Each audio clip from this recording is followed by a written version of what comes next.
이번 시간에는 권세 있는 말로 기적을 체험하면서 살아가는 비결에 대해서 말씀을 전합니다. 하나님은 하나님의 자녀들이 영역이 있고 권세 있고 창조적인 혀가 되기를 원하십니다. 야고보서 3장 6절 혀는 곧 불이요 불의 세계라. 혀는 우리 지체에서 온몸을 더럽히고 생이바퀴를 불살하니 그 사르는 것이 지옥불이 아니라. 혀에는 의인생을 망하게 하거나 성공시킬 능력이 있습니다. 같은 입에서 복과 저주가 함께 나올 수 있습니다. 우리의 마음은 말로써 풀어가야 됩니다. 마음속에 있는 것을 말로 표현되기 때문이다. 믿음은 하나님의 말씀을 들음으로 생겨나고 두려움은 대적이 말한 것을 들음으로 생겨나는 것입니다. 그들 중에도 대적인 마귀의 말을 고백하는 사람들이 있습니다. 그 사람들은 마귀의 말을 자신의 마음에 두고 그것을 붙잡혀 살고 있는 것입니다. 마귀는 우리 안에 유혹되고 쓸모없는 자기 파괴적인 의미를 심어놓기 원합니다. 그래서 우리를 망하기를 원하는 거예요. 자기 종 만들려고. 우리는 하나님 말씀을 고백하면서 우리의 마음을 프로그램하여 승리하는 삶을 살아야 됩니다. 인생이 좋은 것과 나쁜 것이 모두 우리 입을 통해서 말로 나온다고 예수님 말씀하셨습니다. 입에 들어가는 것이 사람을 더럽게 하는 것이라 입에서 나오는 말이 사람을 더럽게 하는 것입니다. 우리는 예수 안에서 말씀으로 창조되었습니다. 우리는 예수님이 나의 주인이십니다. 우리는 우리 자신의 것이 아니라 하나님의 창조물입니다. 이전의 것들은 모두 소멸되어 버렸습니다. 예수님이 죄인이 되심으로 십자가 사건을 통해서 우리는 그리스도 예수 안에서 하나님의 아가 되었습니다. 거듭난 성도로서 우리는 하나님의 상속자여 그리스도 함께한 상속자인 겁니다. 하나님의 시민권을 가지고 있는 자들입니다. 하나님의 자녀가 되는 권세를 가진 자들입니다. 믿음으로 충만한 말을 믿음이 연약한 다른 사람들의 믿음의 활력을 불어넣어서 그들의 믿음을 발휘하게 합니다. 하나님의 말씀과 일치하는 것을 담대하게 선포할 때 창조적 능력을 발휘할 수 있으며 그 창조적 능력은 다른 사람이 더 영향을 줘서 그들의 믿음을 발휘하게 하는 것입니다. 혀는 우리를 죽일 수도 있고 우리 안에서 하나님의 생명이 흘러나오게 할 수도 있습니다. 그러므로 우리는 사망과 생명의 권세 안에 혀의 권세 안에 늘 있음을 기억하시고 말을 권세 있는 말을 하나님의 주신 담대한 말을 해서 환경을 변화시키고 자연을 변화시키는 저와 여러분 되시기를 바랍니다. 믿음 충만한 위스라는 기도는 능력이 있습니다. 성령으로 충만하여 하나님 말씀이 우리 마음속에 ing체된 다음에 입으로 고백하게 되면 그 말씀은 우리 안에서 하나님의 능력을 발휘하는 영적인 힘이 됩니다. 따라서 우리는 좀 더 효과적으로 말하는 법을 배워야 됩니다. 우리가 무심코 내뱉는 말 때문에 우리는 성공할 수도 있고 실패할 수도 있습니다. 그래서 주님은 마태복음 12장 36, 37절에서 내가 너에게 이르노니 사람이 무슨 무익한 말 하더니 심판날에 이해되어 신문을 받으리 내 말로 의롭다함을 받고 내 말로 정죄함을 받으리라 그랬어요. 오늘날 우리 자신이 내뱉는 말에 자기 자신이 프로가 되어버리는 그리스도인들을 많이 보고 있습니다. 우리는 우리 혀를 가지고 스스로 실패자로 만드는 말을 하기도 했습니다. 하나님의 말씀에 어긋나는 기도를 할 때도 있었습니다. 그러나 우리가 알아야 할 것은 기도한 대로 열매를 맺는다는 것입니다. 그렇다면 우리는 어떤 자세로 기도를 해야 할까요? 바울은 빌립보서 4장 13절 내게 능력을 주신다 해서 내가 모든 걸 할 수 있느니라 고백하고 있습니다. 바울의 마음속에서 하나님의 말씀은 능력이 되었고 바울은 자신의 입술을 통해서 그 능력을 담대히 선포했던 것입니다. 우리는 기도할 때마다 하나님의 말씀을 온전히 의지하고 그 말씀 따라 역사하시는 하나님의 능력을 담대히 선포하시기를 바랍니다. 그러면 기적이 일어납니다. 우리는 종종 주님 제가 기도를 했는데 이루어지지 않습니다. 저는 마귀에게 피한 것 같습니다. 라고 기도할 때가 있습니다. 그러나 하나님 무엇이든지 기도하고 구한 것은 받을 줄 믿으라고 말씀하고 계심을 기억하시기를 바랍니다. 응답받는 기도를 하기 위해서 첫째로 문제를 바라보고 기도하는 것이 아니라 응답을 바라보고 기도해야 됩니다. 둘째로 보이는 것을 의지하지 말고 믿음으로 기도해야 됩니다. 믿음이 없으면 기도는 응답되지 않습니다. 그러나 믿음의 기도가 없어도 역사할 수가 있습니다. 기도는 믿음을 나타내는 수단 중에 하나이기 때문입니다. 그러므로 기도할 때 하나님의 말씀을 믿는 그 믿음을 표현하기만 하면 하나님의 능력이 우리의 삶의 역사가 될 것입니다. 우리는 우리의 말을 다스려야 되며 하나님께서 원하시는 말, 즉 하나님 말씀에 복종하는 말을 해야 되는 거야. 하나님께서 주시는 말을 해야 됩니다. 내 말씀을 해야 되는 거다. 하나님의 말씀은 곧 영적인 법칙이기 때문에 예수께서 이렇게 말씀했습니다. 너희 중에 두세 사람이 땅에서 합심하여 무엇을 구하면 하늘에 계신 내 아버지께서 저희를 위하여 이루게 하시라. 마태복음 19장 19절. 이와 같이 믿음의 말에 생명을 살립니다. 우리가 담대하게 말을 선포할 때 많은 사람들이 그 말씀과 같이 하나님의 능력을 역사를 체험하는 것이면 저는 많이 체험했으면 25년 동안 아픈 사람들, 힘든 사람들, 고통당하는 사람들에게 성령이 주시는 감동을 선포할 때 기적적으로 몸이 치료돼가지고 사람 놀이를 못하고 살던 사람이 다 치료돼가지고 직장생활을 잘하고 환경을 극복하며 영광스럽게 하나님 영광을 드리면서 할 때 정말로 마음이 편안하고 정말로 하나님께 영광을 돌리고 있습니다. 여러분 믿으세요.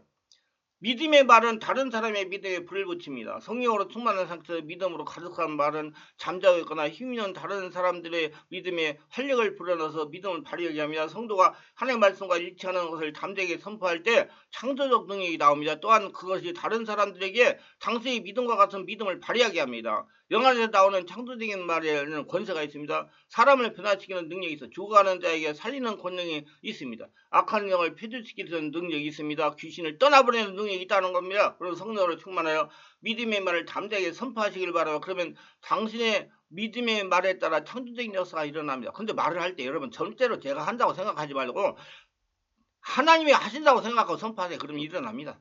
눈으로 보이는 가시적인 역사가 일어난다는 겁니다. 하나님 말만 하시고 끝내는 분이 아님이시다. 말씀하시고 이루시는 하나님이십니다. 초자연적으로 5차원 역사하시는 하나님이십니다. 그런데 누구를 통해서 말씀하고 이루시느냐? 성령으로 쓰는 영의 사람, 담대한 사람, 그 사람을 통해서 말씀하시고 이루시는 것입니다. 이 산을 옮길 만한 믿음은 우리 영 안에 있습니다. 우리 마음 안에 다 있어요. 사도행전 14장 8절로 10절에서 일어난 일을 주의 깊게 살펴보세요. 누스드라에 발을 쓰지 못하는 한 사람이 있었는데 나면서 안지병이 되어 걸어본 적이 없는 자라. 바울이 말하는 걸 듣거늘 바울이 주목하여 보니까 구원받을 믿음이 그에게 있는 것을 보고 큰 소리로 가르쳐 내 발로 바로 일어서라 하니 그 사람이 뛰어 걷는지라. 바울은 그 안진병에게 치유받기 충분한 믿음인 것을 성령으로 읽게 알았습니다. 그 믿음은 육의 겉사람이 안에 있지 않았습니다. 겉사람을 통해서는 믿음이 역사하지 않습니다. 바울이 한 말은 창조적 능력이 있었습니다. 5차원의 능력이 있었습니다. 초자연적 능력이 있었습니다. 그것은 바로 성령의 감동을 받은 네마 말씀이기 때문입니다. 바울은 그 초자연적인 네마의 말씀을 속사람에게 말했습니다. 만일 그가 그 사람의 겉사람에게 말을 하고 있었다면 그에게 믿음이 있었다고 또 그 사람에게 설명을 해줘야 될 것입니다. 그러나 영의 사람, 속사람은 믿음 있는 곳에 있습니다. 육신의 말은 육적인 사람, 겉사람에게 말할 때 사용되노라. 바울의 한 말은 육적인 지성에서는 아무런 의미도 주지 못했을 겁니다. 영의 말, 영의 생명으로 갇혀진다는 말은 사람에게 나온 말이라 하나님에게 나온 초자연적인 말입니다. 내 발로 바로 일어서라. 바울이 말했어요. 자 보세요. 바울은 그 사람 속사람 즉 영의 사람이 말하고 있다는 것을 깨달으세요.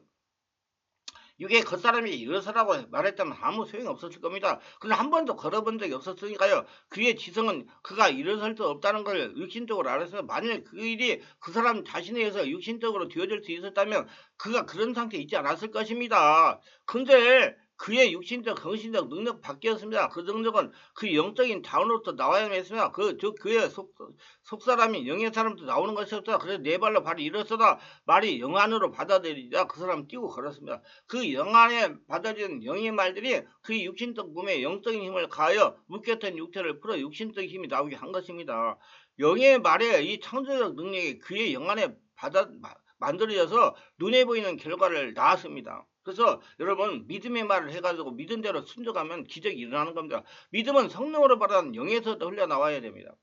사도행전 9장 30절에 베드로가 상위에 누운데 8년 된 사람에게 말해 그는 그 사람을 위해 기도하지 않았고 우리들이 자주 하는 것처럼 그를 기억하고 기도하겠다는 말도 하지 않습니다. 베드로는 영의 사람에게 말했으며 베드로가 가로되 에니야야 예수 그리스도께서 널 낫게 하시니 일어나 내 자를 정돈을 한다. 곧 일어나니. 이건 육신의 겉사람에게는 불가능한 일이었으며 그러나 베드로의 말은 육신의 겉사람보다 더 깊숙이 들어갔으며 베드로의 말은 성령으로 충만한 영의 말이었기 때문이다. 그가 혀가 영의 사람 안에는 갇혀 있어서 한 번도 행토로 흘러나온 적이 없었던 믿음의 활성화시키는 초자연적인 영의 말을 합니다. 초자연적인 영의 말을 들은 에니야의 영에 순종하여 창조적 능력을 만들어냈습니다. 사람은 영은 불멸입니다. 영은 죽지 않는다는 거로. 그렇기 때문에 에스겔 30장 3절로부터 10절에 보면 마른 뼈가 살아나 군사가 되는 장면이 기록되어 있습니다. 그가 내게 이르되 인자야 이 뼈들이 등에 살 수 있겠느냐 하시기로 내가 대답하되 주 여호와여 주께서 하시나이다. 또 내게 이르시되 너는 이 모든 뼈에게 태어나 이르기를 너의 마른 뼈들아 여호와의 말씀을 들을지어다. 주 여호와께서 이 뼈들에게 이같이 말씀하시기를 내가 생기를 그에게 들어가게 하리니 너희가 살아나리라. 너희 위에 힘줄을 두고 살을 입히고 가죽으로 덮고 너희 속에 생기를 넣으리니 너희가 살아나리라. 또 내가 여호와인 줄 너희가 알리라 하셨다 하라. 이제 내가 명령을 태어나니 태어날 때 소리가 나고 움직이면 이 뼈 저 뼈가 들이마다 뼈들이 서로 연결되더라. 내가 또 보니 그 뼈에 힘줄이 생기고 살이 오르며 그 위에 가죽이 덮이나 그 속에 생기는 없더라. 또 내게 이르시되 인자야 너는 생기를 향하여 태어나라. 생기에게 태어나여 이르기를 주 여호와께서 이같이 말씀하시기를 생기야 사방으로부터 와서 이 죽음을 당한 자에게 붙어서 살아나게 하리라 하셨다 하라 해라. 이에 내가 그 명령을 재현하니 생기가 그들에게 들어가며 그들이 곧 살아나서 일어나서 그런데 큰 군대더라. 할렐루야. 예수님이 죽은 나사로를 살린 것도 나사로의 영이 예수님 말을 듣고 움직이니 살아난 것입니다. 영은 죽지 않고 영생합니다. 성령으로 충만한 영의 말이 상대방의 영에게 명령하여 순종할 때 기적이 일어나는 것입니다. 그래서 예수님의 입에서 나오는 말은 영의 말이기 때문에 성령으로 거듭난 영의 말이기 때문에 초자연적인 역사를 일으키는 겁니다. 고로 예수를 믿는 우리도 성령이 우리 안에 계심으로 우리의 성령으로 충만한 말은 예수님의 말씀과 같이 창조적인 초자연적인 역사를 일으키는 것입니다. 그래서 성도가 말한 대로 현실로 보이는 역사가 나타나는 겁니다. 그래서 말을 잘해야 되는 겁니다. 이렇게 믿음으로 영에서 나오는 말은 죽은 자를 살리는 역사를 일으킵니다. 우리 예수님과 같이 성령이 감동하면 담대히 선포해야 되면 성령으로 충만한 영에서 나오는 믿음의 말은 창조적인 역사를 일으키기 때문이다. 그리고 행동을 흘러가지 못하는 믿음은 정화되지 못하는 가스와 같습니다. 아무리 힘도 산출해보자. 야고보서 3장 6절 이렇게 말하며 혀는 곧 불이여 불의의 세계라. 혀는 우리 지체에서 온몸을 더럽히고 생애받기를 불사르나니 그 사르는 건 지옥불이도 아니라 바꾸어 말하면 길들여지지 않은 상태의 혀는 불이요 악독의 세계이며 혀 안에 있는 불은 지옥에서 나옵니다. 이는 말하는 대로 이루어진다는 뜻이에요. 우리 말은 잘합시다. 우리 정말 말을 잘합시다.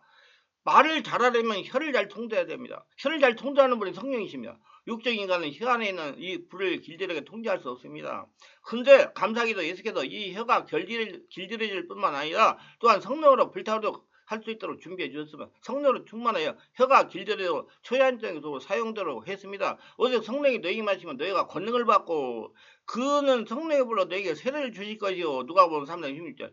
불의와 같이 갈리는 걸 저에게 보여 각 사람이 이마에 있더니 사도행전 2장 3절. 저희가 다 성령이 충만하고 성령이 말하게 하심을 따라 다른 방언으로 말하기를 시작하나 사도행전 2장 4절. 그래서 우리 말을 잘해서 성령으로 충만한 상태에서 말을 해가지고 기적을 날마다 체험하시는 저와 여러분 되시기 바랍니다. 유익하셨다면 구독, 좋아요, 알림 설정을 부탁합니다.